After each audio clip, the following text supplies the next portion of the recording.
ويسعد أوقاتكم بكل خير يا رب العالمين. اليوم بقدم لكم الحلا السهل البسيط الغير مكلف، هذا حلا فرايد سويت أو حلا القيمات الدونات.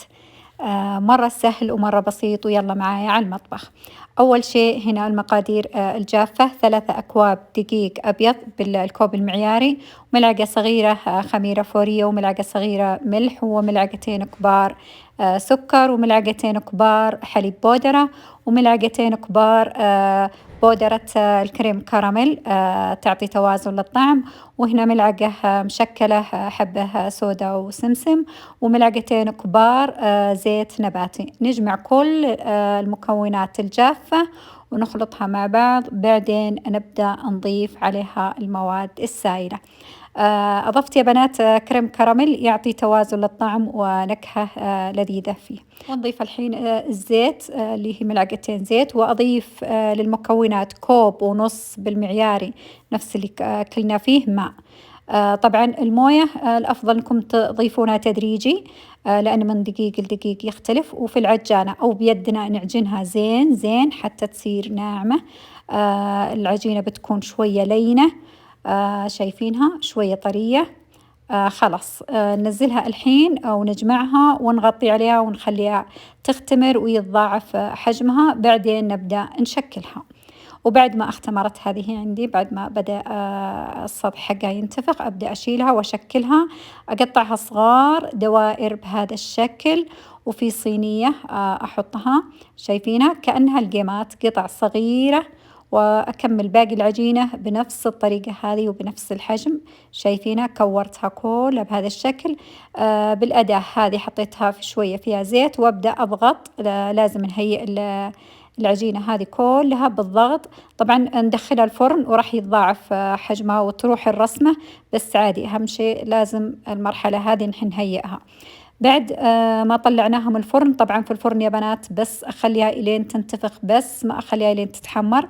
ثم أرجع أشكلها بأداة وأفتح في وسطها الفتحة، وبعد كذا في زيت ساخن أبدأ أحطها على الوجه اللي فيه الفتحة اللي طعجتها كذا بالأداة، وأخليها حتى تتحمر من كل الجهات.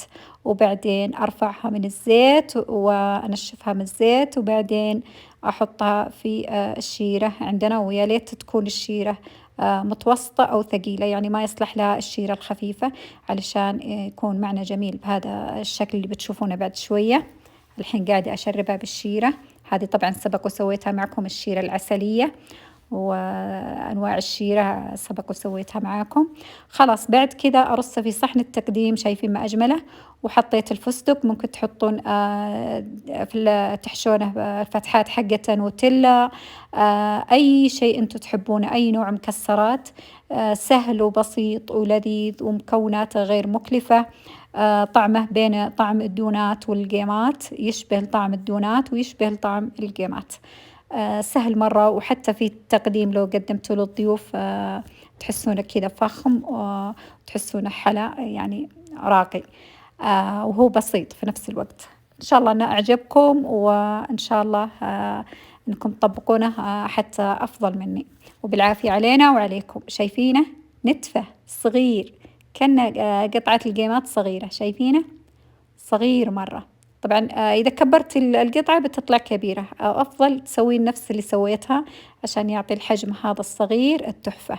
مرة طعمه لذيذ، طعم مدموج بين الدونات والقيمات، وإضافة كريم كراميل له يعطي طعم كذا غريب، اللي بياكله كذا يحس فيه شيء من الغرابة الطعم للكريم كراميل فيه. وممكن تزودون أيضا فانيلا لو حابين، يعني حطوا فانيلا عادي، بس أنا اكتفيت بنكهة الكريم كراميل، ومع القهوة يا سلام.